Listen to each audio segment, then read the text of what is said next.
போருக்கு போறதுக்கு முன்னாடி போர்ல ஜெயிக்கிறதுக்காக குலதெய்வம் கோயிலுக்கு போய் சாமியை கும்பிட்டு தான் போருக்கு போவாங்களாம்.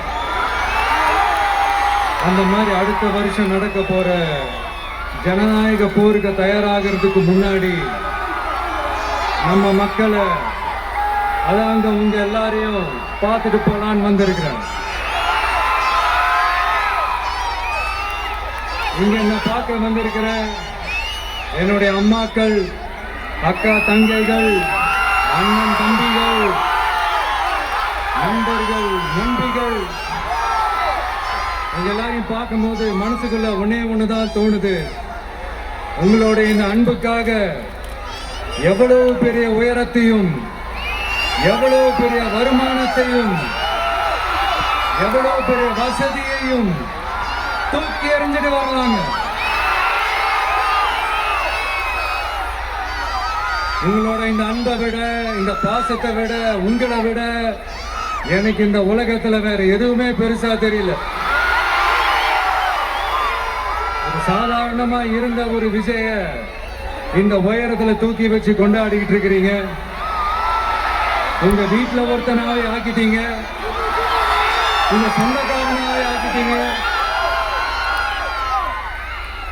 என்னங்க பெரிய பணம் வேணுங்கிற அளவுக்கு பார்த்தாச்சு. அரசியலுக்கு வந்துதான் நான் பணம் சம்பாதிக்கணுமா என்ன? அதுக்கு கொஞ்சம் கூட அவசியமே இல்லை. எனக்கு எல்லாத்தையும் எல்லாமும் கொடுத்த உங்களுக்காக உழைக்கிறத தவிர எனக்கு வேற எந்த எண்ணமும் எந்த வேலையும் இல்லை. விஜய் அண்ணா, விஜய் தம்பி, விஜய் தம்பி, நம்ம விஜய், நம்ம விஜய்னு என்னடா இந்த விஜய் தனியாளா இருப்பான்னு பார்த்தா எப்ப பாரு மக்கள் கடலோட மக்கள் கடலாவே இருக்கிறானேன்ட்டு இந்த எதிரிகளுக்கெல்லாம் தெரிந்தவன நம்மளை பத்தி கண்ணாமண்ணான்னு பேச ஆரம்பிச்சிருக்கிறாங்க.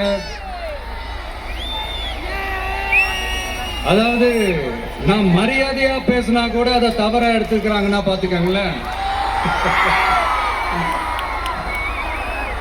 அதனால யார் என்ன சொன்னாலும் அறிஞர் அண்ணா அவர்கள் சொன்ன அந்த பஞ்சு தான், வாழ்க வசவாளர்கள் அப்படின்னு சொல்லிட்டு போயிட்டே இருக்க வேண்டியதுதான். நான் மதுரை மாநாட்டில் உங்க எல்லாரையும் நேர்ல சந்திக்க வரேன்னு சொல்லியிருந்தேன். அப்படி இன்னைக்கு உங்களுக்காக நம்மள மேலையும் கீழையும் ரொம்ப மோசமா ஆண்டுகிட்டு இருக்கிற பாசிச பாய்சன் திமுக அரசையும்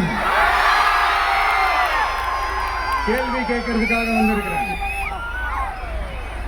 இந்த பாஜக அரசு நம்மள கொஞ்ச நெஞ்ச கொடுமையாங்க செய்து பீகார்ல 65 லட்சம் வாக்காளர்கள் ஓட்டர் லிஸ்ட்லயே காணோமா. இது என்ன பெரிய விஷயம்? இதை தாண்டி இன்னொரு விஷயம் இருக்கு. இந்த எதிரி கட்சிகள்லாம் ரொம்ப சிம்பிளா சொல்ற மாதிரி சொல்லணும்னா ஓட்டு திருட்டு.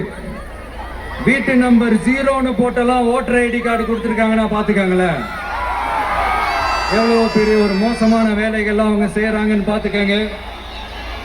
அடுத்து ஒன் நேஷன் ஒன் எலெக்ஷன், ஒரே நாடு ஒரே தேர்தல் 2029ல இவங்களுடைய ஆட்சி காலம் முடிய போகுதுன்றது எல்லாருக்குமே தெரிஞ்ச ஒரு விஷயம் தான்.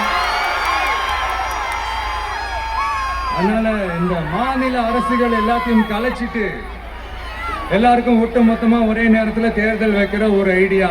அப்பதானே ஒரே நேரத்துல இந்த தில்லு முள்ளு